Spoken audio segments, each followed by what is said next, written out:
सभी का स्वागत है। आज हम लोग पढ़ेंगे साइंस, ठीक है। क्लास 10 का अध्याय है 6, ठीक ना। तो चैप्टर है जीव प्रक्रम। चैप्टर क्या है भी? जीव प्रक्रम, ठीक है। तो जीव प्रक्रम क्या है, इस विषय को हम लोग आज देखेंगे। तो देखिए, यह है जीव प्रक्रम। जीव प्रक्रम क्या है भी? वे सभी प्रक्रम जो संयुक्त रूप से जीव के अनुसंरक्षण का कार्य करते हैं, वो जीव प्रक्रम कहलाते हैं। तो संयुक्त रूप से यानी मिल करके सभी जीव प्रक्रम यानी जो जीव से संबंधित है और उसकी किस तरह से प्रक्रिया, किस प्रक्रिया में आता है, यानी जीव प्रक्रम में क्या है, एक है पोषण, शोषण, वहन, उत्सर्जन, ठीक ना। तो देखिए हम लोग देखेंगे। तो देखिए एक है पोषण। तो पोषण क्या है भाई? पोषण भोजन ग्रहण करना, यानी भोजन जब ग्रहण करोगे हमारा शरीर में क्या आएगा, एनर्जी, ताकत होगा। पचे हुए यानी पचे भोजन का अवशोषण एवं शरीर द्वारा अनुरक्षण, यानी शरीर की शक्ति और शरीर की रक्षा के लिए हमें भोजन करना आवश्यक होता है। और वो भोजन से हमें क्या मिलती है? तो पोषण मिलता है। पोषण के आधार पर जीवों को दो समूह में बांटा जा सकता है। तो दो समूह में क्या बांटा जा सकता है बाबू? तो स्वयं पोषण और विषम पोषण या फिर परपोषी। देखिए हम लोग इसको देखेंगे जो भागों में बांटा गया है, ठीक ना। तो देखिए पोषण एक है स्वयं पोषी, दूसरा है विषम पोषण। तो स्वयं पोषण को देखेंगे, पोषण का वह तरीका जिसमें जीव अपने आसपास के वातावरण में उपस्थित सरल अजैव पदार्थों जैसे CO2, अजैव पदार्थ जिसमें जीव न हो, पानी और सूर्य के प्रकाश से अपना भोजन स्वयं बनाते हैं, यानी कि हरे पेड़ पौधे, ठीक है। अजैव जिस तरह से जो मानव है ना, वो तो जैव प्राणी है, पर वो क्या है, वो वृद्धि भी करता है और चलता फिरता है, वो स्वयं पोषण नहीं, यह भोजन खुद तैयार करता है। तो ये कौन है? हरे पौधे। एक है विषम पोषण। तो पोषण का वह तरीका जिसमें जीव अपना भोजन स्वयं नहीं बनाता बल्कि अपने भोजन के लिए अन्य जीवों पर निर्भर होता है, ये क्या कहलाएगा? विषम पोषण। उदाहरण के लिए मानव व अन्य जीव, जैसे पेड़ पौधे क्या होते हैं ना, वो लोग अपना भोजन खुद सूर्य के प्रकाश संश्लेषण के द्वारा और CO2 के माध्यम से पानी का अवशोषण कर अपना भोजन खुद बनाते हैं, लेकिन मनुष्य दूसरे पर आश्रित रहता है। तो स्वयं पोषी हम लोग देखेंगे क्या है, ठीक ना। तो देखिए फिर देखिए स्वयं पोषी क्या है भाई? तो स्वयं पोषी पोषण हरे पौधों में तथा कुछ जीवाणुओं को प्रकाश संश्लेषण कर, ठीक है, कर सकने में होता है। तो देखिए प्रकाश संश्लेषण के बारे में थोड़ा देखेंगे। तो देखिए तो प्रकाश संश्लेषण यह वह प्रक्रम है जिसमें स्वपोषी बाहर से लिए पदार्थों को ऊर्जा संचित रूप में परिवर्तन कर देता है। ये पदार्थ कार्बन डाइऑक्साइड तथा जल के रूप में लिए जाते हैं, ठीक ना। जो सूर्य के प्रकाश तथा क्लोरोफिल उपस्थिति में कार्बन हाइड्रेट में परिवर्तन कर दिए जाते हैं, ठीक है। तो देखिए CO2 प्लस H2O दोनों मिला करके, यानी कार्बन डाइऑक्साइड और जल, ठीक ना, दोनों मिला करके उत्पाद में क्या बन जाता है? तो कार्बन और जल प्लस ऑक्सीजन प्लस जल, ठीक ना। ये तो है सी का दिया है C6H12O6, ये किसका है? ग्लूकोज का सूत्र है, प्लस 6O2 6H2O, यानी 6 इधर दोनों में संतुलित किया गया है ना, इधर 6 का और 12 का, इधर है 6 12 और इधर 6। फिर उसी तरह से हम लोग नेक्स्ट में देखेंगे प्रकाश संश्लेषण के लिए आवश्यक कच्ची सामग्री, ठीक है। तो सूर्य का प्रकाश, क्लोरोफिल, कार्बन डाइऑक्साइड, स्थलीय पौधे इसे वायुमंडल से प्राप्त करते हैं, जो कि जल स्थलीय पौधे जड़ों द्वारा मिट्टी से जल का अवशोषण करते हैं, ठीक ना। फिर देखिए प्रकाश संश्लेषण के दौरान निम्नलिखित घटनाएं होती है। क्या घटनाएं होती है भाई? क्लोरोफिल द्वारा प्रकाश ऊर्जा को अवशोषित करना, प्रकाश ऊर्जा को रासायनिक ऊर्जा में रूपांतरित करना तथा जल अणुओं का हाइड्रोजन तथा ऑक्सीजन में अपघटन, ठीक है। फिर है कार्बन डाइऑक्साइड का कार्बोहाइड्रेट में अपचयन, रंध्र है ना, स्टोमेटा, ठीक है। रंध्र क्या है, पत्तों की तरह यानी पत्तों की सतह पर जो सूक्ष्म छिद्र होते हैं उन्हें रंध्र यानी स्टोमेटा कहते हैं। रंध्र के प्रमुख कार्य हम लोग जानेंगे, रंध्र के प्रमुख कार्य क्या है, ठीक ना, इस विषय को हम लोग देखेंगे। यह है स्टोमेटा, ठीक है। तो देखिए पत्ती की सतह जो है वो तो बता चुके हैं। तो रंध्र के प्रमुख कार्य क्या है भाई, प्रकाश संश्लेषण के लिए गैसों का अधिकांश आदान प्रदान इन्हीं छिद्रों के द्वारा होता है। वाष्पोत्सर्जन प्रक्रिया में जल वाष्प के रूप में यानी रंध्र द्वारा निकल आता है। ये सहायक कोशिका है। ये क्या है भाई, ये देखिए यह है द्वार कोशिका, है ना, द्वार कोशिका है, ठीक है। यह है रंध्र छिद्र है, यह आपका अधिचर्म कोशिका है। फिर नेक्स्ट में देखेंगे, देखिए चित्र में देखिए, रंध्र पत्ती की सतह पर सूक्ष्म छिद्र शोषण गैसों के विनिमय और वाष्पोत्सर्जन है ना, वाष्पोत्सर्जन के लिए खुलते बंद होते हैं, ठीक है। तो देखिए विषम पोषण के बारे में हम लोग थोड़ा जानेंगे। तो विषम पोषी क्या चीज़ है ना, तो विषम पोषण यानी इसका 3 रूप बताया गया है, ठीक है। प्राणी संपोषण, मृत जीवी पोषण, फिर परजीवी पोषण, ठीक ना। तो देखिए इसमें जीव संपूर्ण भोज्य पदार्थ का अंतःकरण करते हैं तथा उनका पाचन शरीर के अंदर होता है। इनका जो पाचन होता है वो शरीर के अंदर होता है। वो क्या क्या है भाई, तो शरीर के अंदर पाचन जैसे हो गया मनुष्य, फिर अमीबा है, क्या है शरीर के अंदर ही पाचन हो जाता है। मृत जीवी, तो मृत जीवी अपना भोजन मृत जीवों के शरीर व सड़े गले कार्बनिक पदार्थों से प्राप्त करते हैं, ठीक ना, जैसे फफूंदी, कवक। फिर है परजीवी, तो परजीवी अन्य जीवों के शरीर के अंदर या बाहर में रहकर उनको बिना मारे उनसे अपना पोषण प्राप्त करते हैं, ठीक है। जैसे है, जैसे देखिए अमरबेल, जू, फीता कृमि। कृमि जो मनुष्य जीवित रहता है और उसमें परजीवी के कारण तरह तरह का बीमार होने लगता है। तो अमीबा में पोषण अब देखेंगे। अमीबा क्या है, ये है बीच वाला क्या है, इसका केंद्रक है ना, ये खाद्य कण है। अमीबा भोजन को अपने पादाभ की सहायता से घेर लेता है। फिर देखिए पादाभ उत्पाद यानी कि खाद्य रिक्तिका है ना। फिर देखिए खाद्य रिक्तिका में जटिल पदार्थ का विघटन सरल पदार्थों में किया जाता है। ये खाद्य रिक्तिका है, यहाँ से ये खाद्य कण है और ये क्या है, खाद्य रिक्तिका है, ठीक है। फिर चौथा में है ये पदार्थ शरीर से बाहर निष्कासित कर दिया जाता है, जो कि अमीबा में पोषण है ना। फिर देखिए नेक्स्ट में क्या है, देखेंगे पैरामीशियम है ना में पोषण, पैरामीशियम पक्षाभ। फिर है भोजन के एक विशिष्ट स्थान ही ग्रहण किया जाता है, जैसे कोशिका की पूरी सतह को ढके होते हैं जैव प्रक्रम में, ठीक है। फिर है मनुष्य में पोषण किस तरह से काम करता है उसको हम थोड़ा देखेंगे। मनुष्यों में पोषण, ठीक है। तो अंतःग्रहण, पहले भोजन को हम लोग कहाँ लेते हैं, मुंह में डालते हैं। फिर वो कहाँ चला जाता है, देखिए यहाँ पर दिया हुआ है, मुख में पहले। फिर पाचन प्रक्रिया होता है, उसका अवशोषण होता है, फिर स्वांगीकरण होता है, फिर बहिक्षेपण होता है, बाहर निकलता है। इसको थोड़ा समझेंगे। यहाँ देखिए जब हम लोग भोजन को ग्रहण करते हैं है ना,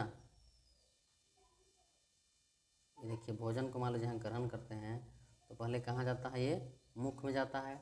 मुख के बाद फिर यहाँ पर दांत आता है, दांत से फिर जीवा यहीं पर, फिर लार ग्रंथि, उसके बाद यह लार ग्रंथि के बाद सीधा कहाँ जाता है, ये ग्रास नाली द्वारा अंदर जाता है, ठीक ना। तो देखिए मुख है, फिर दांत जाता है, दांत में टच होता है, फिर जीवा, फिर लार ग्रंथि, मुख में जो है भोजन का अंतःकरण कहते हैं। दांत से चबा करके भोजन को चबाना होता है जीवा में, यानी भोजन को लार की सहायता से पूरी तरह से मिलाता है। और लार ग्रंथि से निकलने वाले रस को लार, यानी रस को लार रस या लार कहते हैं। ठीक है।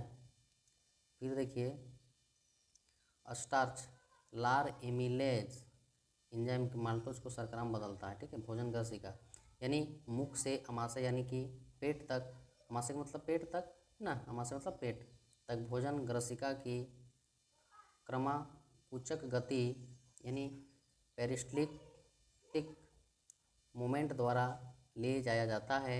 ग्रसिका की मांसपेशियों का संकुचन और शिथिलन, है ना। फिर देखिए कहने का मतलब ये क्या है, जिह्वा है, फिर उसी के बगल में मुख है, मुख हुआ, फिर ये ग्रास नली है ग्रसिका, ये देखिए यकृत है ये। ठीक है। यकृत के ही बगल में क्या है, पीत का भंडार पित्ताशय, फिर ये अमाशय है स्टोमक जिसको बोलते हैं अंग्रेजी में। फिर देखिए ये पीत नली है, ये आपका क्षुद्रांश है। ठीक है। छोटी आंत, अग्न्याशय है, ये परिसिका है, ये बृहदांग कोलान यानी कि बड़ी आंत जिसको बोलते हैं, और ये गुदा द्वार, यहाँ से ये बाहर निकल आता है। ठीक है। फिर देखिए आगे में अमाशय जो है जिसको क्या बोलते हैं, अमाशय यानी कि पेट, है ना। तो पेट में क्या क्या रस होता है देखिए, जठर ग्रंथि यहाँ पे पेप्सिन, हाइड्रोक्लोरिक अम्ल और सलेसा। अब देखिए पेप्सिन के क्या में पाचन यानी पाचक एंजाइम प्रोटीन का पाचन करता है। ये क्या करता है, पेप्सिन, पेप्सिन यानी कि प्रोटीन, ये प्रोटीन का पाचन करता है। और हाइड्रोक्लोरिक अम्ल जो होता है ये अम्लीय माध्यम तैयार करता है जो कि पेप्सिन की क्रिया में सहायक होता है। पेप्सिन जो कार्य करता है उसमें यह सहायता करता है। फिर है सलेसा यानी अमाशय के आंतरिक स्तर की लवण यानी कि अम्ल से रक्षा करता है। ठीक है। वो अम्ल बना करके रक्षा करता है। फिर देखते हैं हम लोग शुद्रांत्र यानी कि आंत। ठीक ना, उसमें बताया था ना शुद्रांत्र मतलब आंत। तो आंत का आंत रस एक इसका यानी इसमें क्या क्या हो जाता है, कार्बोहाइड्रेट, वसा, प्रोटीन। कार्बोहाइड्रेट टूट करके ग्लूकोज में बदलता है, वसा अम्ल हो करके ग्लिसरॉल, और यह प्रोटीन अमीनो अम्ल में बदल जाता है। फिर यकृत तथा अग्न्याशय से स्रावन प्राप्त करती है ना। यकृत से पित्तरस और पित्त से पित्तलवन। ठीक है। फिर है वसा, पित्तलवन, वसा यानी कि बड़ी गुलिकाओं इमलिशीकरण छोटी गुलिकाओं, इसको कॉपी में नोट करते जाइए, बेहतर होगा, आपको पढ़ने में सहायक सिद्ध होगा। ठीक ना। इसका भी इतना कॉन्सेप्ट है उसको ध्यान दीजिए। अग्न्याशय, फिर है अग्न्याशिक रस, ये है amylase enzyme, trypsin enzyme, lipase enzyme. Protein में देखिए प्रोटीन से क्या बनता है, ट्रिप्सिन, फिर पेप्टोन्स, वसा लाइपेज, वसा अम्ल स्टार्च से एमिलेज और ग्लूकोज में बदलता है। फिर देखिए दैर्घ्यरोम अवशोषण का सतह क्षेत्रफल बढ़ा देती है।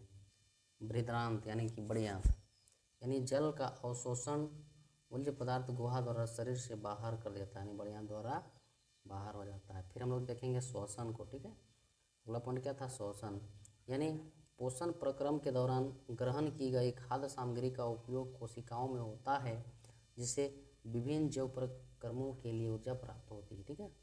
फिर है ऊर्जा उत्पादन के लिए कोशिकाओं में भोजन के विखंडन को कोशिकीय श्वसन कहते हैं। भिन्न पंथों द्वारा ग्लूकोज का विखंडन यानी किस तरह से ग्लूकोज का विखंडन होता है, तो देखिए ये ग्लूकोज का सूत्र है C6H12O6, है ना, 6 कार्बन। तो कोशिका द्रव्य में होता है पायरुवेट प्लस इसमें ऊर्जा जाता है ना। तो देखिए पायरुवेट प्लस ऊर्जा, ऑक्सीजन की अनुपस्थिति में, ऑक्सीजन का अभाव में और ऑक्सीजन की उपस्थिति में। ऑक्सीजन की अनुपस्थिति में क्या होता है, ethanol plus carbon dioxide plus ऊर्जा जैसे ईस्ट किण्वन होता है। ठीक है। फिर इसमें है ऑक्सीजन का अभाव, ऑक्सीजन नहीं रहेगा उसमें क्या होता है, लैक्टिक अम्ल प्लस ऊर्जा हमारी पेशी कोशिका में है ना। फिर है ऑक्सीजन की उपस्थिति, ठीक है। तो ऑक्सीजन की उपस्थिति में क्या होता है, देखिए कार्बन डाइऑक्साइड प्लस जल प्लस ऊर्जा, ये माइटोकॉन्ड्रिया में होता है, ठीक है। देखेंगे हम लोग अब श्वसन देखेंगे। देखिए श्वसन में क्या है, वायवीय श्वसन और अवायवीय श्वसन, यानी कि जिसमें ऑक्सीजन की उपस्थिति में होता है और जो ऑक्सीजन की उपस्थिति में नहीं होता है। तो ऑक्सीजन की उपस्थिति में होता है, फिर है ग्लूकोज का पूर्ण उपचयन होता है, कार्बन डाइऑक्साइड पानी और ऊर्जा मुक्त होती है, ठीक है। इसमें क्या है, ऑक्सीजन की अनुपस्थिति में होता है अवायवीय श्वसन, मतलब जिसमें बिना हवा का शोषण होता है। तो देखिए ग्लूकोज का अपूर्ण अपचयन होता है, जिसमें एथेनॉल, लैक्टिक अम्ल, कार्बन डाइऑक्साइड ऊर्जा मुक्त होती है, ये सब मुक्त होती है, ये सब फ्री होता है। ये केवल कोशिका द्रव में होता है, कम ऊर्जा उत्पन्न होती है, इसमें 2 ATP प्राप्त होता है, ठीक है। फिर यह कोशिका द्रव ये वो माइटोकॉन्ड्रिया में होता है, अधिक ऊर्जा उत्पन्न होती है, इसमें 36 ATP मिलता है, जो कि मानव में प्राप्त होता है, ठीक है। फिर देखिए मानव का श्वसन तंत्र, ये नसा द्वार है, ग्रसनी है, ठीक है, ये कंठ है, श्वास नली है, श्वासिन है, फिर जाता है ये श्वसनिका, फुस्फुस जिसको फेफड़ा बोलते हैं, कुपिका कोश और रुधिर वाहिका, ठीक है।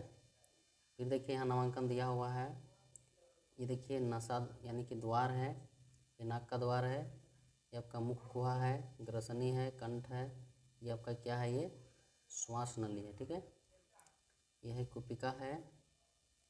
अब ये देखिए उपास्थि वलय है, फिर ये फुस्फुस है इसी जगह पर, है ना, तो फेफड़ा बोलते हैं। ये पसलिया है जो पंजरा का जो हड्डी है, श्वासनी है, ये श्वसनिका है, ये कुपिका है, ये डायाफ्राम मध्य का है। फिर देखिए मानव श्वसन क्रिया, देखिए मानव श्वसन क्रिया में क्या है, अंतः श्वसन और उच्च वसन। अंतः श्वसन के दौरान क्या होता है, वृक्षीय गुहा फैलती है, ठीक है। हमारा जो वृक्षीय गुहा होता है यानी अस्थि पंजर, वो क्या होता है, फैलता है उस समय, और इसमें क्या होता है, आपस फिर आ जाता है, यह सिकुड़ जाता है। तो पसलियों के संलग्न पेशियाँ सिकुड़ती है, वक्ष के ऊपर बाहर की ओर गति करता है, गुहा में वायु का दाब कम हो जाती है और वायु फेफड़ों में भरती है। यानी पसलियों जो पंजरा होता है, पिंजर, यानी पसलियों की पेशियाँ शिथिल हो जाती है, वक्ष अपने स्थान पर वापस आ जाता है, गुहा में वायु का दाब बढ़ जाता है और वायु जो है वो कार्बन डाइऑक्साइड फेफड़ों से बाहर हो जाती है।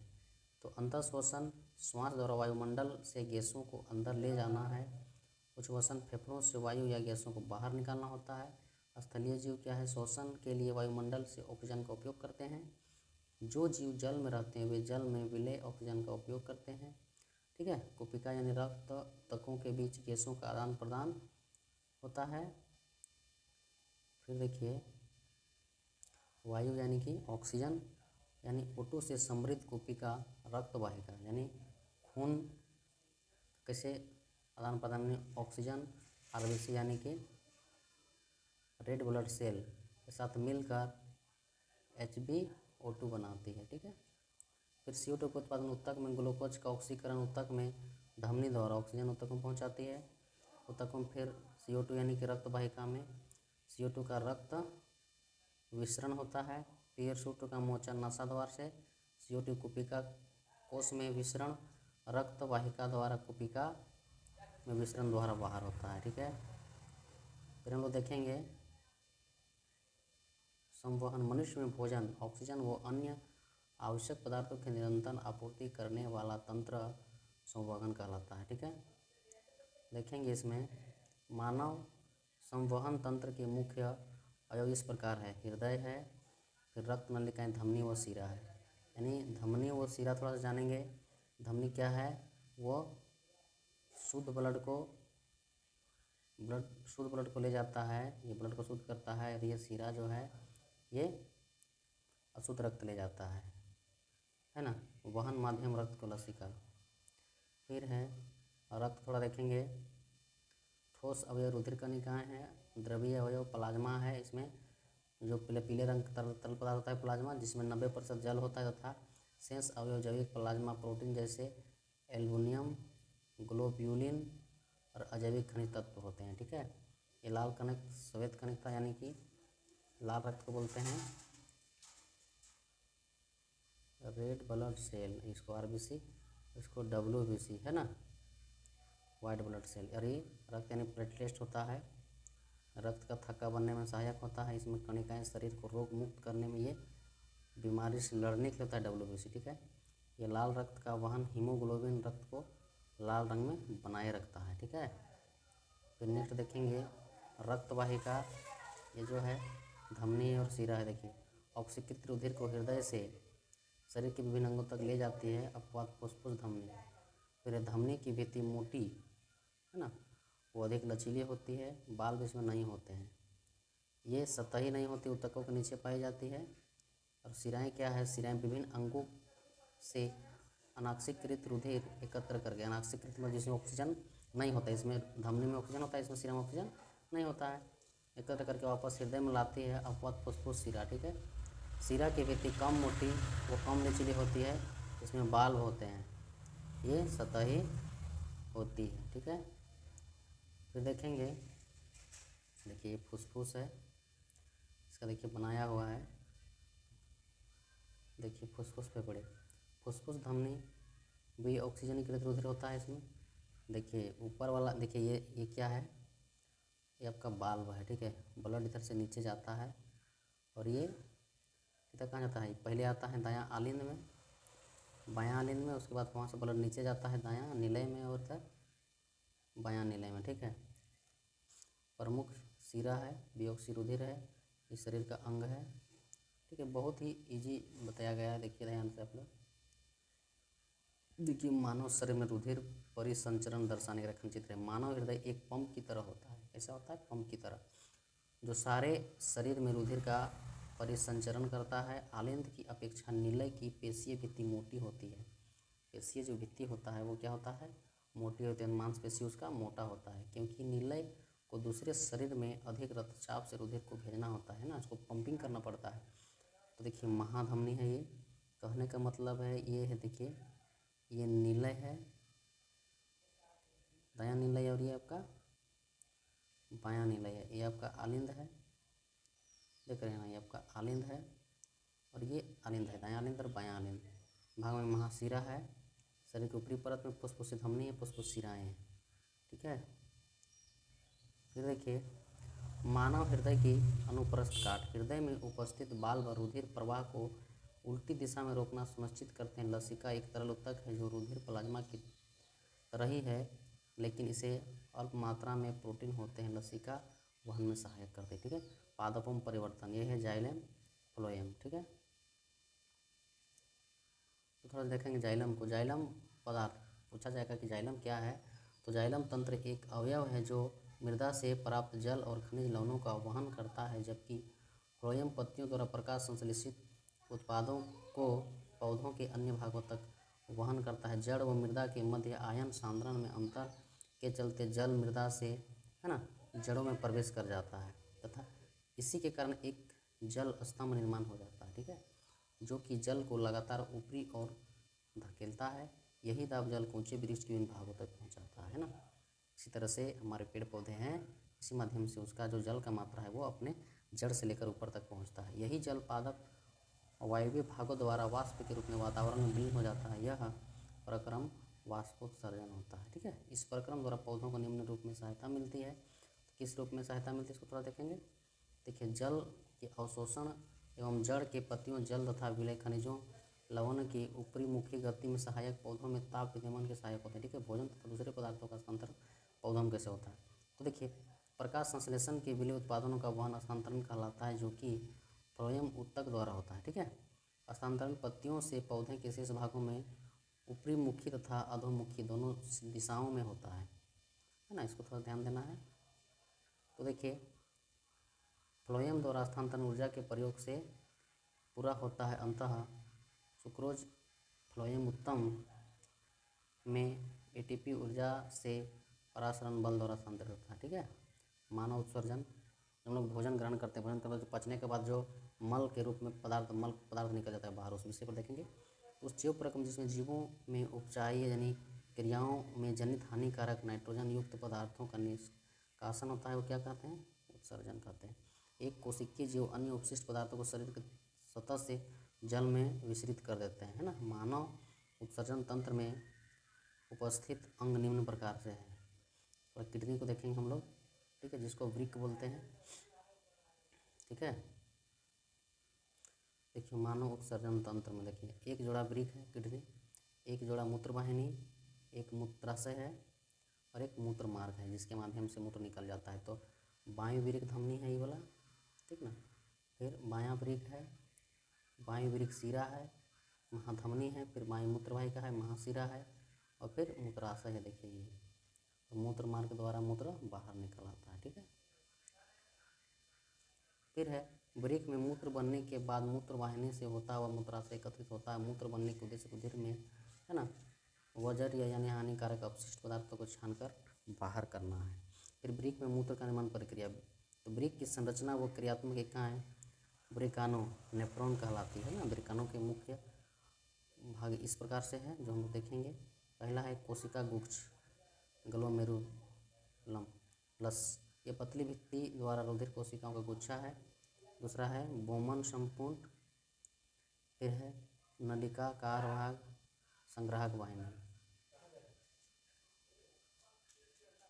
फिर देखिए वृक्क में उत्सर्जन की क्रियाविधि यह है, थोड़ा सा देखिए, ध्यान से देख लीजिए इसको, ठीक ना। इस तरह से समाप्त हो जाता है, ठीक है।